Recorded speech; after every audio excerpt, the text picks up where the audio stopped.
Salut, c'est Jennifer. Cette année, c'était le grand retour du Comic-Con en France et comme je suis une grande fan de pop culture, j'avais évidemment pris mes billets. Sauf que je voulais pas y aller habillée comme je suis habillée tous les jours. Du coup, j'ai décidé d'y aller cosplayée. Donc, il a fallu que je cherche un peu des idées de costumes. J'avais choisi un costume au départ, c'était celui-ci. C'est Moiraine de la série La Roue du Temps. Malheureusement, j'ai dû abandonner l'idée, j'aurais jamais eu le temps et je suis même pas sûre que j'aurais réussi à le faire. Et du coup, j'ai décidé de faire un autre costume, c'est celui de Ravonna Renslayer dans la série Loki, dans la saison 2 aussi. C'est un costume d'inspiration un peu historique. Et comme j'aime beaucoup tout ce qui est film et séries en costume, plus tout ce qui est pop culture, du coup, c'était chouette de pouvoir allier les deux.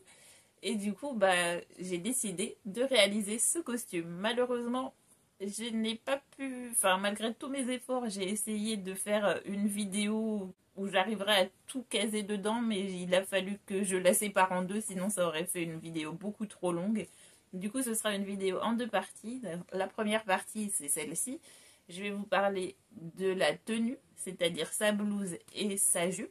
Et dans la deuxième partie, que je posterai d'ici une semaine, ce sera les accessoires. Donc voilà, sans plus tarder, je vais vous montrer comment j'ai fait sa tenue. Allez, c'est parti. J'ai commencé par la jupe. Il a d'abord fallu que j'imprime les 40 pages du patron au format PDF, puis j'ai pu réunir le matériel. Donc pour la jupe, j'ai eu besoin de mon patron, de ciseaux, de scotch, de feuilles A4, d'un crayon, d'une règle, de mon tissu principal et d'un tissu pour la ceinture, d'épingles et d'aiguilles, de bandes de carton pour les marges de couture, d'un stylo effaçable, de fils, de rubans, de boutons, d'agrafes pour pantalon, de petites pinces mais aussi de thermocollants, de calque, de feutrine et d'une pince. Comme les explications étaient en anglais, pour être sûr de bien comprendre, j'en ai réalisé une miniature. Avouez, c'est trop mignon. Puis je me suis lancée.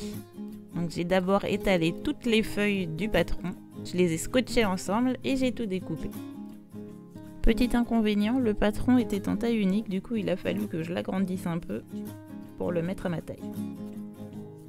J'ai ajouté 2,975 cm de chaque côté des devants. Pour l'arrondi de l'entrejambe, je l'ai juste fait glisser, j'ai juste noté la forme, je l'ai fait glisser jusqu'à ce qu'il rejoigne mes nouvelles lignes. Et pour le dos, j'ai ajouté 2,275 cm de chaque côté. Je sais, c'est précis. Oui, le dos est un peu plus petit et j'ai fait pareil au niveau de l'entrejambe. Puis j'ai créé un patron pour la partie extérieure à la boutonnière, celle qui donne sur les côtés. Comme j'ai agrandi le patron, il a fallu que je décale les pinces sur l'avant, donc je les ai décalées d'1 centimètre chacune. Le costume du personnage ne comporte que 4 gros plis au dos, donc j'ai dû modifier ça aussi.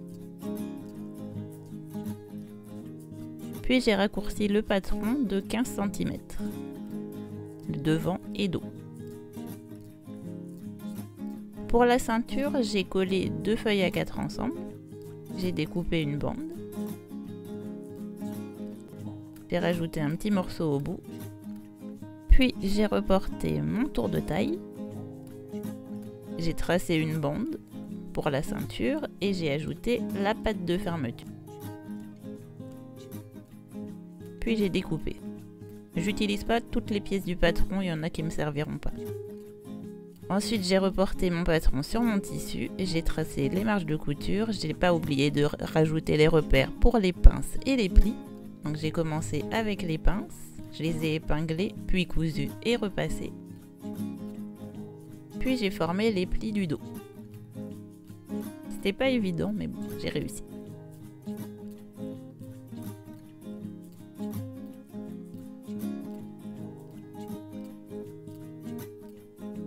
J'ai fait une petite couture pour les maintenir ensemble, puis j'ai positionné la patte de boutonnière, j'ai marqué l'emplacement de là où elle allait s'arrêter. J'ai superposé endroit contre endroit les devants et le dos et je les ai épinglés ensemble, puis j'ai cousu le bord. On passe à la pâte de fermeture. J'ai découpé un peu de thermocollant pour le mettre à l'intérieur pour la rigidifier. C'est un thermocollant qui est vraiment tout fin, il est vendu sur une feuille. Et donc je l'ai repassé pour le thermocoller sur mes bandes. Bandes que j'ai superposées endroit contre endroit. Avant de les coudre sur deux des côtés, j'ai dégarni l'angle avant de le retourner. Et je me suis aidée d'une aiguille pour bien faire ressortir la pointe de l'angle. Puis j'ai repassé tout ça pour coller ma bande, mes deux épaisseurs de bande. Et je l'ai épinglé sur le côté de la jambe, parce que oui, en fait c'est pas vraiment une jupe, c'est plus une jupe culotte, donc il y a des jambes. J'ai tracé la ligne où il y aura ma future fausse boutonnière, puis j'ai marqué l'emplacement du ruban. Je l'ai épinglé et cousu tout le long. Puis j'ai décidé de créer un patron pour la partie avant de la jambe, là où il y aura les boutons. Histoire de renforcer un peu la zone. J'ai reporté la pince, puis j'ai testé mon patron sur ce qui me restait de tissu et ça m'apparaît un peu juste, mais finalement ça allait. Et je vais vous expliquer pourquoi. En gros, cette ligne-là, ce sera le bas de mon nouveau patron. Et en fait, 2 cm plus haut, c'est là que va s'arrêter l'ourlet. Du coup, le bas sera pris dans l'ourlet. J'ai aussi ajouté une bande de thermocollant pour renforcer encore plus la zone où il y aura des boutons. J'ai fait quelques points de couture pour l'assembler sur la jambe à l'intérieur. Puis j'ai enfin pu refermer ma jambe, donc j'ai superposé le dos et l'avant endroit contre endroit et j'ai cousu le long de la couture centrale.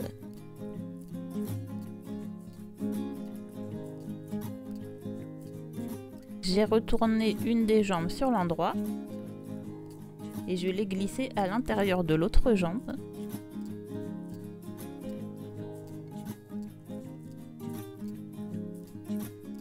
Puis je les ai épinglés ensemble en faisant coïncider les devants avec les devants et les dos avec les dos.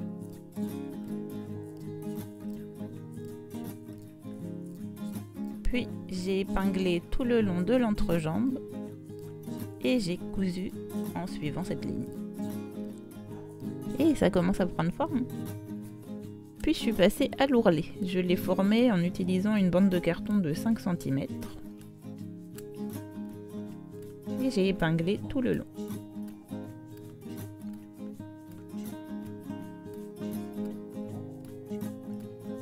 Puis je l'ai cousu à la main en faisant une couture invisible.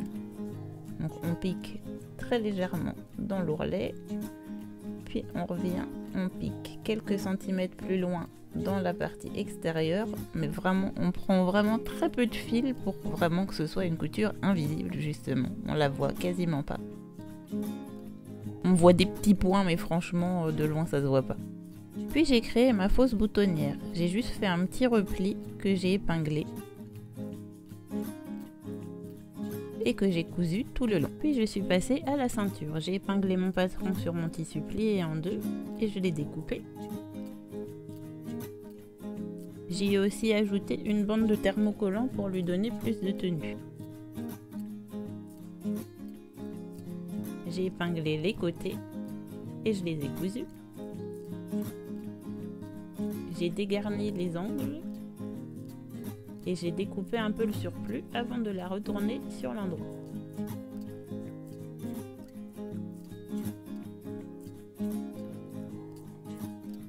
Avant de pouvoir assembler la ceinture à la jupe, je me suis occupée de l'ourlet en face de la patte de fermeture.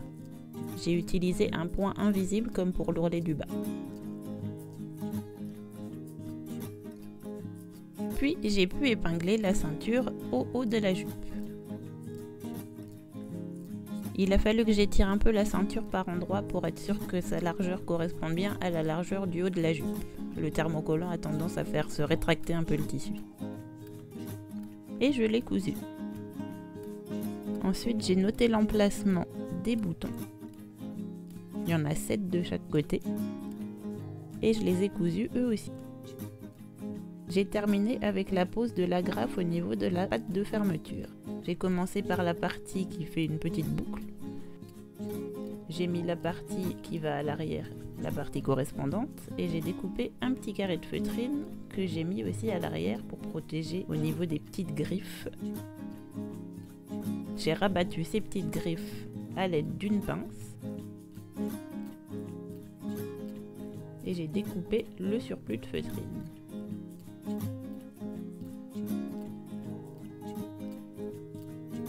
C'est en voulant noter un repère pour l'emplacement de la deuxième moitié de l'agrafe que je me suis rendu compte que j'aurais pas du coup de la ceinture en entier. Du coup, j'ai défait quelques points de couture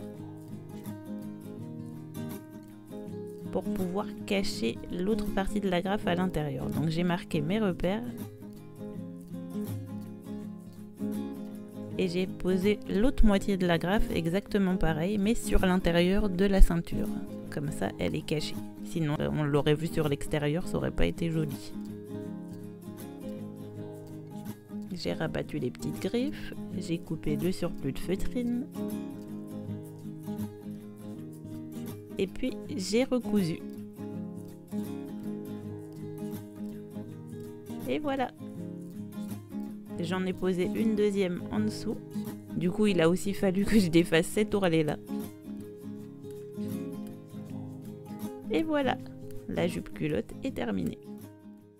On passe à la blouse. J'ai eu besoin d'une chemise pour me servir de modèle, de papier de soie, d'un crayon, d'une règle, de ciseaux, de scotch, d'épingles et d'aiguilles, de petites pinces, d'un patron pour les manches, de tissu blanc en popeline, de fil blanc, de bande en carton pour les marges de couture, d'un stylo effaçable, de thermocollant, de petits boutons et de fil gris.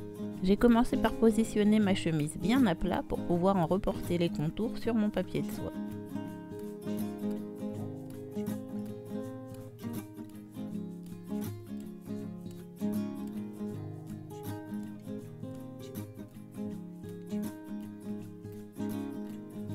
Puis j'ai découpé.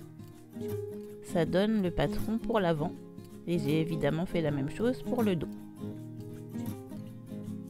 Puis il a fallu que j'y ajoute les plis. J'ai commencé par le dos, il n'y a que un pli de chaque côté, donc c'était plus simple. J'ai tracé une ligne allant de l'épaule jusqu'en bas et j'ai découpé mon patron en deux en suivant cette ligne. J'ai collé une de ces moitiés sur un autre morceau de papier de soie et comme mon pli devra faire 2 cm, j'ai ajouté une bande de 4 cm à mon patron.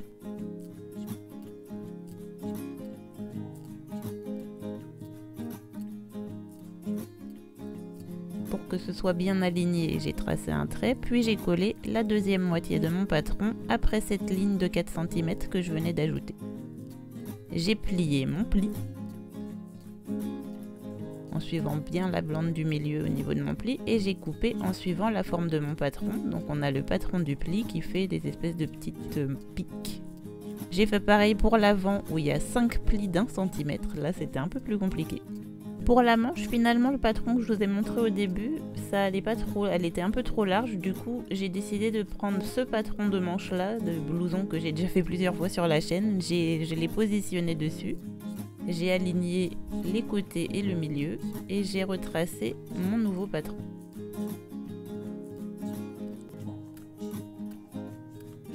Voilà toutes mes pièces de patron. Je les ai ensuite découpées dans le tissu. J'ai commencé par replier les manches sur elles-mêmes, je les ai épinglées dans la longueur et je les ai cousues. Pour former mes plis, j'utilise cette espèce de petite réglette que j'ai créée. Par exemple, si vous voulez un pli d'1 cm, vous mettez votre fond de pli vraiment au fond du tissu, vous suivez le petit tracé que j'ai fait et voilà votre pli est parfait. Et donc c'est ce que j'ai utilisé pour former mes plis sur le tissu. J'avais déjà tracé la ligne que vous m'aviez vu tracer sur mon patron. J'ai plus qu'à la reporter et à plier mon pli en utilisant ma réglette et à épingler pour le maintenir en place.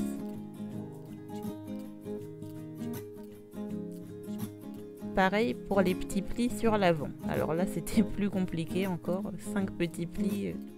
Fallait réussir à faire en sorte qu'ils soient bien tous égaux, bien droits. C'était pas évident.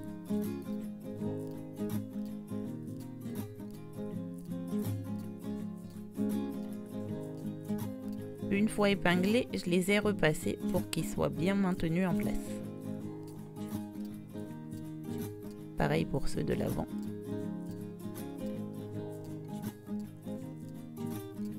Pour le dos, j'ai fait une couture en suivant tout le long, vraiment tout au bord, c'est des plis cousus. Par contre, ceux pour l'avant, c'est un peu différent, donc j'ai marqué des repères parce que ça fait une espèce de diagonale sur l'avant. Et les plis sont maintenus par des espèces de petits motifs. Moi j'ai fait des croix, je suis pas sûre que ce soit des croix, mais bon. Et donc j'ai cousu tout ça à la main.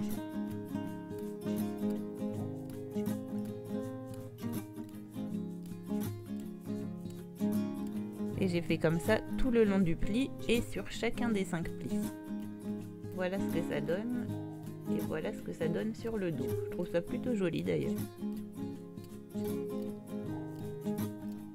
Puis j'ai assemblé les devants en laissant une marge de couture de 3 cm de chaque côté pour pouvoir la replier après sur l'intérieur et créer comme une fausse boutonnière.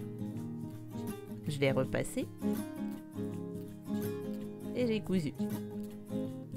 Comme vous pouvez voir, j'ai pas cousu jusqu'en haut parce qu'en haut il y aura une vraie boutonnière. Du coup j'ai dû créer une petite patte de boutonnière qui viendra se positionner comme ceci. Je l'ai découpé dans le tissu et j'y ai ajouté une bande de thermocollant. Je l'ai cousu comme du biais et j'ai cousu l'intérieur à la main. J'ai ajouté aussi une petite ligne de couture à cet endroit-là que j'ai montré. J'ai enfin pu assembler mon devant et mon dos, donc je les ai superposés endroit contre endroit et je les ai épinglés au niveau des épaules et des côtés. Et j'ai cousu. Ça commence à ressembler à quelque chose. Je vais pouvoir ajouter les manches. Je les ai retournées sur l'endroit et je les ai passées dans l'emmanchure. J'ai fait coïncider les coutures au niveau des aisselles et j'ai épinglé. Puis j'ai épinglé le long du reste de l'emmanchure. Mais pas jusqu'en haut. J'ai calculé 4 cm de chaque côté de la couture d'épaule et à partir de cet endroit-là, j'ai créé une fronce. En gros, j'ai passé un fil en cousant des grands points à la main.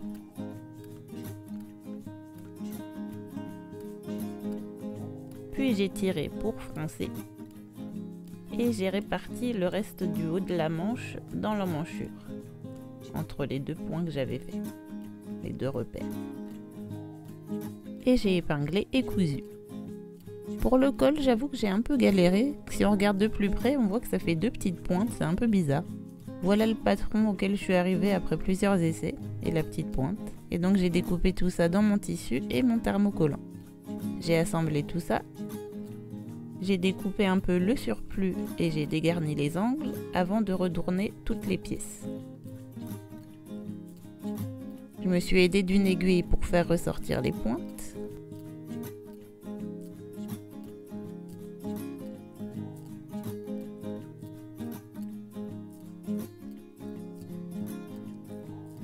J'ai positionné les petites pointes.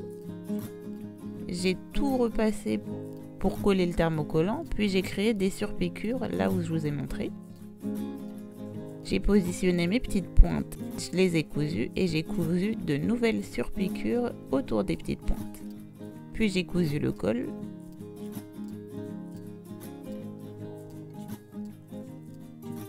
Comme les petites pointes se baladaient un peu, j'ai fait un point de couture pour qu'elles se tiennent un peu mieux.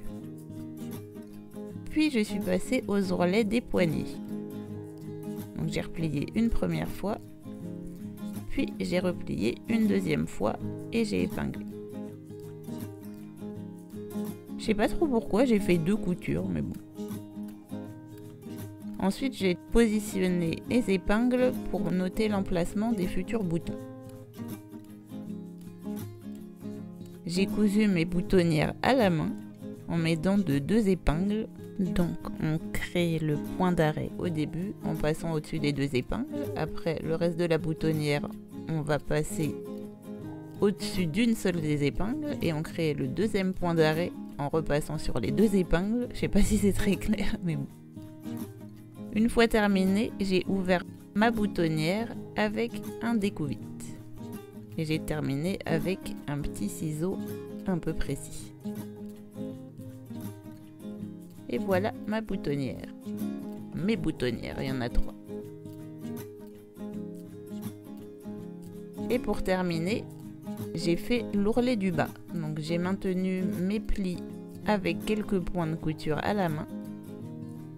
Et puis j'ai fait mon ourlet en repliant exactement comme pour les poignets.